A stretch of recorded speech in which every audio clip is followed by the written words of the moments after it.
Bueno, ya lo anticipábamos, tras conocerse varias cifras en materia económica, el crecimiento en torno al 2,4% para fines de este año, una inflación que está cada vez más cerca del 3%, pero además en medio de todo el debate respecto de lo que desde la oposición consideran algunos amarres, estamos en el estudio para conversarlo junto al ministro de Hacienda, Nicolás Grau. Ministro, gracias por acompañarnos, bienvenido. Hola Paula, hola Mauricio, gracias a ustedes por la posibilidad de conversar. ¿Cómo le va, ministro? Muy buenos días. Partamos por el nuevo gobierno. Hablábamos hace un ratito de las actividades intensas que tiene hoy el presidente electo José Antonio Kast, que hizo una campaña y llega a la presidencia, si se quiere, con el concepto del gobierno de emergencia bajo el brazo.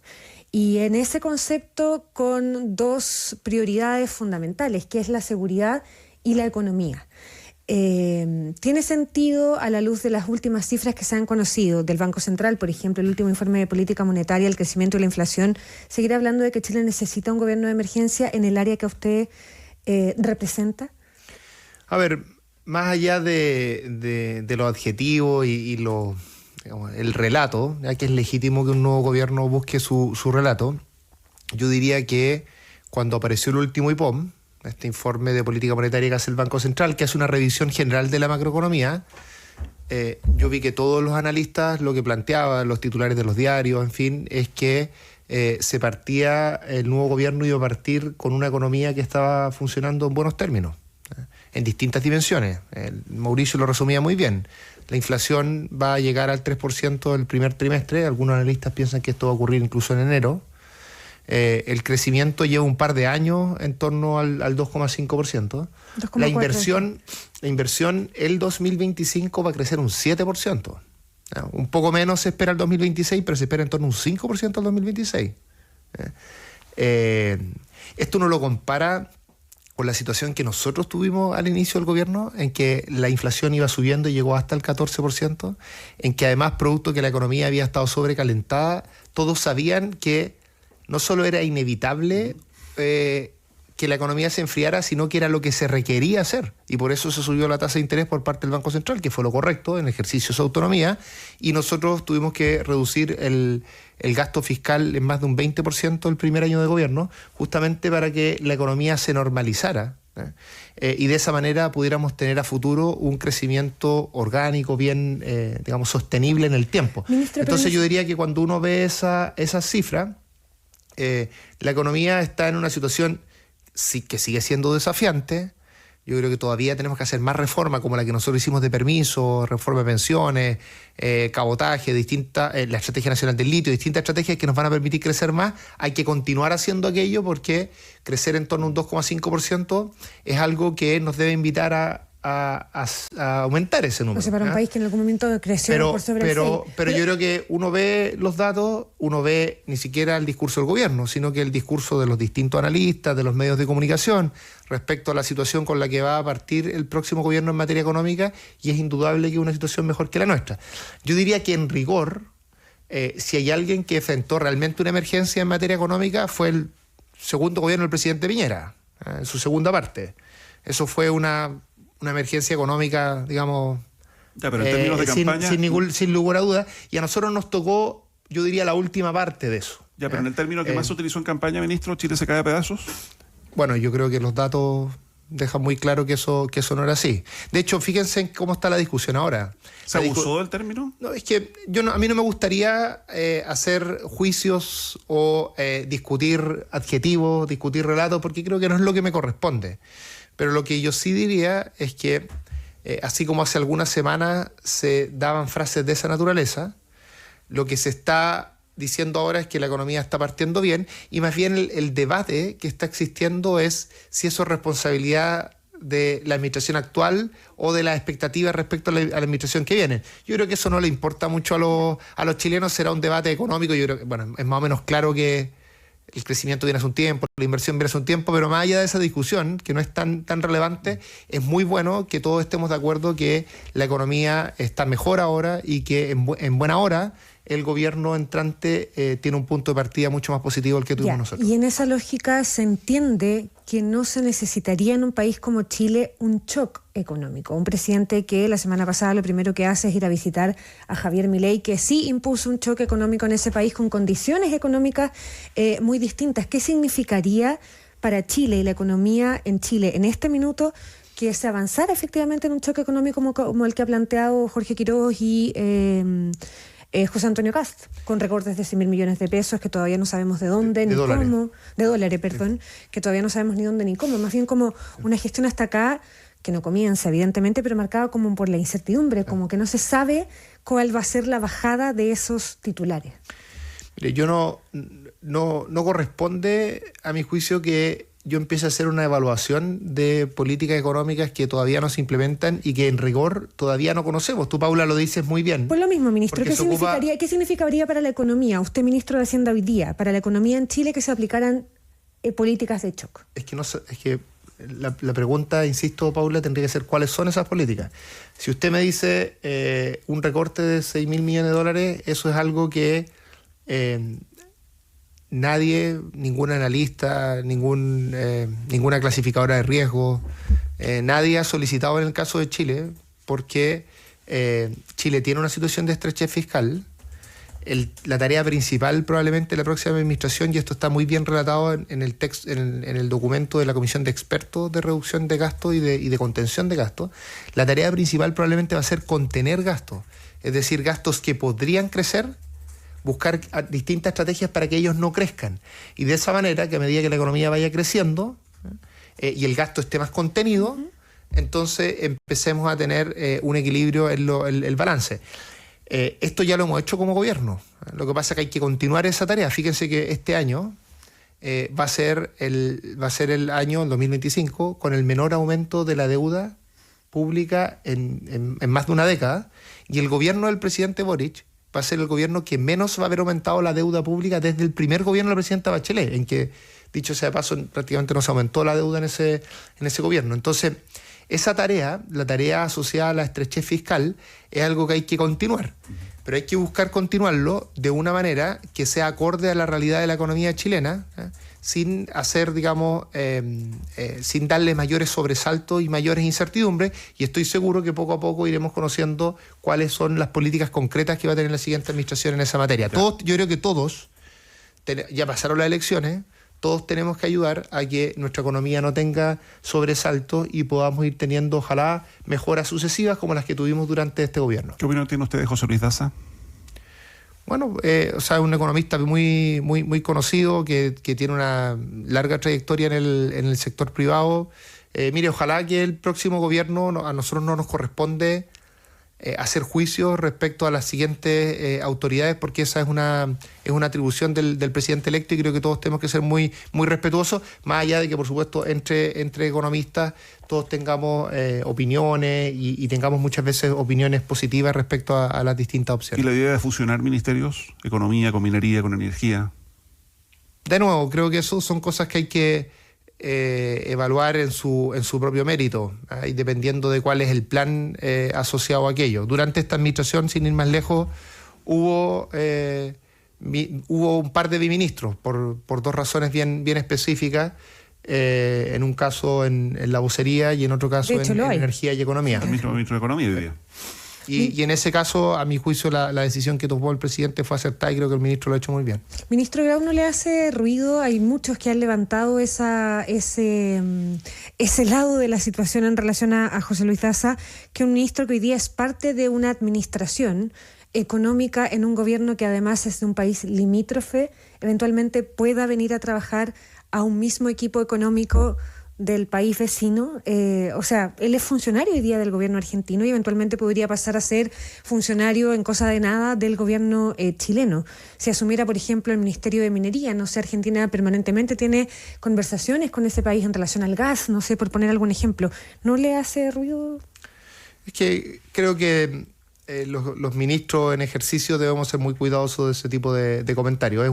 Es una pregunta que es válida y que me imagino tendrán que responder los analistas. En términos de la información que manejan, Insisto, creo que no contribuiría al debate que yo dé una opinión en ese sentido. Ya, ahora a este gobierno le queda tramitar en el Congreso, ahora hay semanas distritales, pero en cuanto eso termine, el reajuste al sector público, que ustedes como gobierno han celebrado por el acuerdo, por la cifra que se consigue con los trabajadores, excepto con la NEF, pero que ha levantado toda esta polémica que hoy día llevó al presidente de la UDI a hablar de corrupción institucionalizada en relación a los que han denominado también amarres que según Arturo Esquella podría dinamitar la relación con el futuro gobierno. ¿Cuál es la explicación que tiene esto, ministro, para la moneda? Porque uno entiende la justificación que tiene para los trabajadores, digamos. Sí, a ver, primero ¿qué decir de corrupción institucionalizada? Porque parece un término que escala en el amarre incluso. Sí, como va a quedar claro en mi explicación, es una frase que no se condice con lo que se está haciendo, incluso en opinión de ellos mismos. Esto va a quedar claro más adelante. A ver, primero quiero celebrar que nuestro gobierno haya sido un gobierno que haya conseguido un acuerdo con la mesa del sector público, donde está la representación de toda la variedad de trabajadores del sector público, descentralizado, ahí están los municipios, salud, educación, Junji, o sea, es muy diverso. Más allá que algunos arrestaron. Sí, digamos, más de 2/3 de los representantes de la mesa del sector público lo apoyaron, ¿ya? Pero hemos logrado durante los 4 años de gobierno llegar a acuerdos.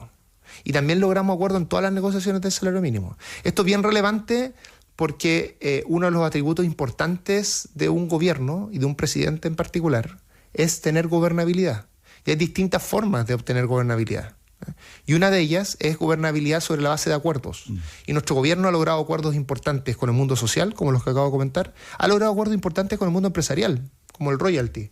Y ha logrado acuerdos importantes en la Cámara de Diputados y en el Senado, que es donde se aprueban las leyes como la reforma de pensiones, salario mínimo, 40 horas, a mí me tocó pesca, la reforma de permiso, la deuda la deuda histórica de los profesores, entre otras. Entonces este ha sido un gobierno que ha dado gobernabilidad sobre la base de lograr acuerdos importantes en distintos ámbitos. Ahora, en este caso en particular, para explicar la norma lo que hace, para decirlo en términos muy simples, es que si tú despides a un trabajador que está a contrata en el sector público, tienes que justificarlo, ¿eh? Y el trabajador tiene el derecho a reclamar ese despido en la Contraloría y la Contraloría tendrá que revisar la justificación. Ya, pero es algo que en algún momento simplemente se podía sacar a una persona de su puesto argumentando razones de servicio. Lo que pasa es que en rigor no es así, Mauricio. De hecho, lo que ocurría es que ese reclamo igual estaba ocurriendo en la actualidad, pero ocurría en la Corte. Lo único diferente, y la Corte en general fallaba a favor de los trabajadores. ¿Qué es lo de la confianza legítima? Que exactamente. La entonces, la única diferencia de lo que se está haciendo acá, que no es una diferencia irrelevante, pero la diferencia es que el trabajador, la trabajadora, va a tener derecho a que la Contraloría revise esto. ¿Qué sería un amarre? Pero ministro, en cada despido o cada no renovación, el trabajador va a poder, o sea, cada no renovación tiene que ser un hecho fundado, por decirlo de alguna manera, y todo eso puede terminar judicializado. Es que eso es así hoy. Por eso es que esto hay que explicarlo muy bien, porque hay mucha gente que comenta este tema que no necesariamente lo conoce o lo ha estudiado. Pero ¿qué es un amarre? Es que por eso no hay un amarre. A ver, ¿qué sería un amarre? Un amarre sería que no pudieras echar a una persona, ¿ya? Y que tú hicieras reglas para evitar la posibilidad de que eso ocurra. Eso es un amarre, ¿ya? ¿Qué es esto? Esto es, tiene que existir un acto fundado. ¿Qué significa eso en la práctica? Que no existan arbitrariedades. ¿Cómo ocurre hoy día en la actualidad? Hoy día también tiene que ser un hecho fundado. En eso no innova la propuesta. La única diferencia es que en la actualidad, donde se revisa aquello, se revisa en la Corte. Y lo que estamos planteando, que además es más eficiente para el trabajador y para el Estado, es que esto se pueda revisar en la Contraloría en la medida que el trabajador reclame. Ahora, Paula, decía antes que sorprenden un poco estas declaraciones cuando hace un poco más de un año se votó una norma muy similar por una moción parlamentaria en la Comisión de Trabajo de la Cámara de Diputados y Diputadas. Y los parlamentarios de Chile votaron a favor, todos. O sea, ¿sería una contradicción que ahora la discusión parlamentaria votaran en contra? No, mire, la gente puede votar en contra. Yo no hago juicios de valor, sino simplemente lo que estoy diciendo es que cuando discutíamos esto hace un año, los parlamentarios en una comisión, la votación en general, pero era un texto que solo se trataba de esto. Y cuando se votó en general, y de manera bien parecida a lo que se está proponiendo actualmente, se votó a favor. Entonces, yo diría que si hace un año se votó a favor en términos general, y hoy día incluso por algunos se le llama esto una forma de corrupción institucionalizada, o no se conoce lo que se hizo antes, o se está exagerando el punto. Acá, insisto, lo importante es que la gente que trabaja en el sector público y que son funcionarios de carrera son personas que no adscriben a la postura política del gobierno ni entrante ni saliente. son personas que trabajan allí de forma profesional, que son las que además permiten que el Estado funcione. Ya, pero aquí estamos hablando de persona la contrata, ministro. Sí, pero Mauricio, como tú bien sabrás, la mayoría de las personas que son de carrera están a contrata. Ya, ¿y por qué no se avanzó por ahí, ministro? Porque hay quienes dentro del mismo oficialismo reclaman que aquí lo que quedó pendiente fue una reforma al Estado, porque la inamovilidad es un problema para el Estado, la cantidad de trabajadores a contrata también lo es, y ese diagnóstico es tan viejo como el hilo negro, digamos, ¿no? Y finalmente usted dice, es lo mismo que ya se ha hecho, es lo mismo que se está haciendo, sí, pero la gran diferencia ahora es que está terminando con un gobierno y empieza otro. Y un gobierno que ha hablado muchísimo del actual estado del Estado, de los trabajadores públicos, de cómo se ha abultado a juicio de ellos el número de trabajadores públicos. Y lo último, hay trabajadores que sí son de confianza política. Esos van distinguidos en la ley en relación a la no renovación. Agradezco esta última pregunta, Pablo, porque se me había olvidado decir eso y es muy importante. Lo están. De hecho, en la reforma, esta reforma que vamos a ingresar en la ley de reajuste, se va a proponer una diferenciación entre los trabajadores que son parte de los gabinetes, digamos, que son parte de los equipos políticos que llegan junto con los ministros, las subsecretarias, subsecretarios, todos ellos, alguien que está en gabinete, lo que corresponde es que esas personas renuncien una vez que termine el gobierno. Y eso está muy bien porque esas personas, más allá de sus méritos, que los tienen, yo tengo grande equipo en Hacienda y tuve grande equipo en Economía, pero son personas que más allá de sus méritos profesionales llegaron con el gobierno, ¿ya?, por una razón política, ¿ya? Y por tanto lo que corresponde es que se vayan junto con el gobierno. Ahora, en toda la otra gente, los funcionarios de carrera, justamente lo que uno quiere es que esa gente pueda desarrollar su trabajo sin importar los gobiernos de turno. No hubo margen para reformar el Estado. Eso es la clave en un Estado moderno. Fíjense que en otros lugares del mundo, cuando hay un cambio de gobierno, sobre todo los regímenes parlamentarios, que son un poco distintos, cambian poca gente. Y el grueso de las personas tienen continuidad. Yo mismo, cuando llegué al Ministerio de Economía, a pesar de que en general los jefes de división se cambian, y está bien que así sea, yo mantuve 2 jefaturas de división. Lo conversé con el ministro entrante, con el ministro saliente, que me hizo un gran traspaso, que es Lucas Palacio. Él me recomendó un par de personas, y esas personas continuaron porque es razonable que en el Estado uno tenga continuidad de muchas cosas. Ahora, pero, ministro, además la ley de reajuste dura 1 año, por lo tanto uno entiende que esto de... No dura 1 año, esa es la ley de presupuesto. No. ¿La de reajuste? Lo que pasa, hay que ser preciso en esto. La ley de reajuste cambia cosas, es una mezcla de distintos temas.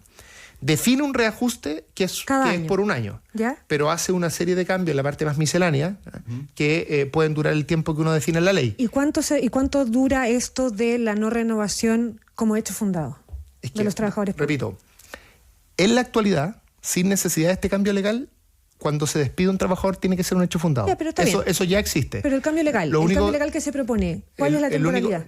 Es un cambio permanente. El cambio que se está planteando es un cambio, insisto, en que solo para los funcionarios de carrera tiene que los funcionarios van a tener el derecho a reclamar en la Contraloría si creen que ese despido es infundado. Y la Contraloría podrá decir, mire, esto estuvo bien, este despido está bien fundado, o podrá decir esto estuvo mal, tal como hoy día hace en la Corte. A propósito de lo que estuvo bien o lo que estuvo mal, ¿corresponde o no corresponde, ministro, que hoy día se esté llamando a concurso para determinados puestos del aparato estatal con cargos que comienzan a regir a partir de febrero, en un gobierno que se va el 11 de marzo? ¿Corresponde que se esté llamando a concurso? Porque desde la oposición están reclamando, por ejemplo, que en la Subsecretaría de Fuerzas Armadas está ocurriendo aquello. A ver, todos los cargos que tienen que ser nominados durante esta administración se tienen que nominar durante esta administración, como ha sido siempre. Es distinto, por supuesto, los cargos de responsabilidad política, y esos cargos van a tener que ser nominados por las autoridades que sean entrantes. Yo insisto acá. ¿Estar contratando gente cuando quedan 2 meses de gobierno? Es que lo que pasa, Mauricio, es que el Estado tiene que funcionar y tienen que tomarse las decisiones. Como que yo hubiera dicho, mire, no voy a proponer al Parlamento el nuevo consejero del Banco Central, porque solo quedan 2 meses de gobierno. Así no funciona el Estado. En el Estado uno tiene que seguir tomando decisiones. En ese caso, además, fue con un acuerdo casi unánime en el Congreso, apoyado por la oposición. Estoy poniendo un ejemplo que digamos que es simple, que no es controversial, pero solo para ilustrar que lo que corresponde es que el Estado siga funcionando. Lo que por supuesto hay que evitar es que si hay personas que son parte de los equipos políticos de los gabinetes, esas personas tienen que salir. Eso es lo normal, más allá, insisto, de sus méritos. Pero acá se están criticando algunas cosas que se han hecho siempre de esa manera. Insisto, en el caso de la discusión que va a decir parte de la ley de reajuste, estamos proponiendo algo que la oposición ya votó a favor hace un año. Ese es la característica de lo que estamos haciendo. Ministro de Hacienda Nicolás Grau, se nos acabó lamentablemente el tiempo. Muchísimas gracias por venir. Solo quiero comentar una cosa, porque hemos hablado extensamente de esto, pero quiero decir algo del acuerdo entre Codelco y SQM que va a permitir este acuerdo.